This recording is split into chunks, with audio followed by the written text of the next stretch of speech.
রহিম সাহেব চেয়ারম্যানের প্লাস্টার হচ্ছে। স্থান কৈখালী, জয়খালী মোট সংলগ্ন। এখানে আমি স্যার কাজ করছেন, মিস্ত্রি সাহেব, আমাদের হেড মিস্ত্রি রুবেল ভাই আছেন। ভাই কি আছে, প্লাস্টার হচ্ছে নাকি? হ্যাঁ, প্লাস্টার হচ্ছে।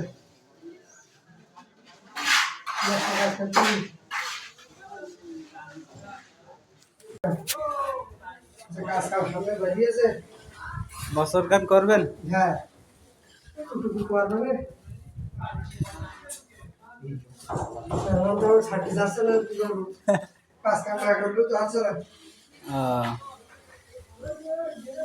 সুন্দর আছে কাজ, দারুণ ফিনিশিং আছে।